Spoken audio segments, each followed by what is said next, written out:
The story of NWA is one I've been interested in ever since I saw the trailers for Straight Outta Compton almost a decade ago. While the movie seemed cool at first, now it feels more like a fluff piece to me. There's a lot they left out, some of which was due to time, but mostly, from my opinion at least, it was done at the discretion of the producers involved as some sort of winners writing history sort of thing. The real story of NWA starts with Eric Wright and Andre Young, later known as Eazy E and Dr. Dre respectively. The two had met as teenagers in Compton. The story goes that Eazy-E was looking to throw some parties, and Dr. Dre, as someone with an interest in musical equipment, was just a match to be the DJ or host, thus beginning a friendship that would create both their careers. While Dr. Dre went on to go through a string of jobs and training programs in his early 20s, Eazy-E would spend most of his adolescence and pre-fame adulthood being a drug dealer. While he came from a working class family with two jobs, Eazy decided he didn't want to follow his family footsteps in being a mail delivery man, and instead took after his cousin Horace, who was a distributor at the time. Unfortunately, Horace would lose his life, leading Eric to obtain a stash, which he would use to generate considerable wealth for himself. However, by the time he was 23, the stash was running out,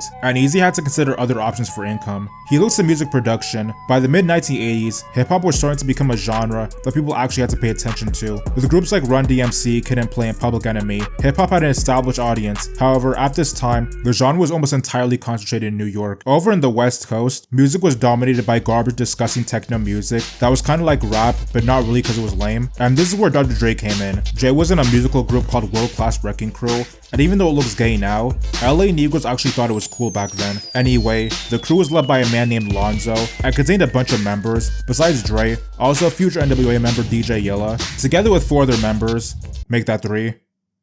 Make that 2. The duo of Eazy-E and Dr. Dre formed a group that would change the face of the rap music industry. But because Eazy-E was the main investor into Ruthless Records, along with the group manager Jerry Heller, they owned the company and received what others believed to be a disproportionate share in exchange for their work. So Dr. Dre was feeling type of way about the fact that he was the producer of all of Ruthless Records and was getting paid enough to be rich, but not as much as Eazy-E. So he teamed up with his bodyguard Suge Knight and an NWA associate named the DOC. The DOC was a guy from Texas who made some music with NWA and also wrote for Eazy-E, but unfortunately he was in a car accident that costed him his voice. So he became a Ruthless Records in-house ghostwriter. But anyway, Suge, Dre, and the DOC teamed up with Jimmy Iovine from Interscope and created their own record label called Death Row. Now, because Dre had already renewed his contract with Ruthless Records, Eazy wasn't exactly feeling this move to create a new company, so he refused to allow Dre to break his lease. Now, this next part is a little unknown, but allegedly, Dre called Eazy to have him meet up to discuss their business issues, and when Eazy got there, he was met by Suge Knight and his Pyru thugs,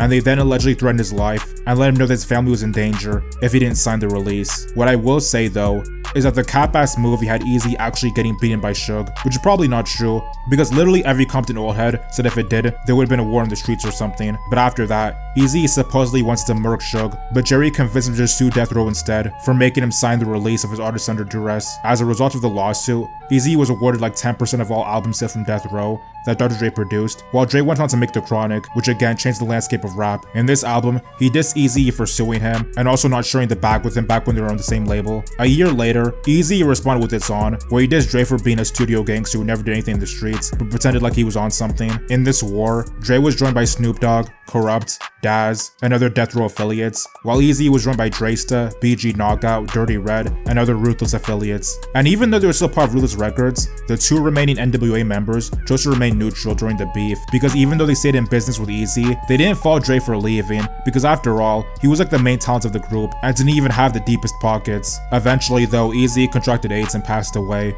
leading Dre to forego the beef and express sympathy with his old friend, while the surviving NWA members would periodically reunite and pay respects to the man who made it all possible. In retrospect, if you go to the comments of all the diss tracks, they're filled with people saying that Eazy exposed Dre, which is true, but it's also true that at the time when the beef was actually going on, Dre probably had the better odds. While Eazy made Dre look like a fucking poser, Dre's post was more successful commercially, as was his album, along with his artists. During the beef, Eazy and Dre would both claim an NWA reunion was coming without the other, and ex-NWA members such as Ice Cube and MC Ren generally had more good things to say about Dre, which is interesting, considering Dre actually dissed Ice Cube on The Chronic, but they were able to work it out shortly afterwards. DJ Yellow continued production for Eazy-E, despite being closer to Dre during their time as NWA producers. Also, from what I've read in old 90s forums preserved on Google, it looks like back then Eazy was seen as a bitter short guy who chased his talents away by being too greedy, but now that he's gone, it's not really a good look to talk down on him. So now the narrative has changed to Dre being a snake who bit the hand that fed him and decided to fake being gangster. The truth is, Eazy probably should have valued Dre more and Dre shouldn't have played tough gangster games with a real gangster.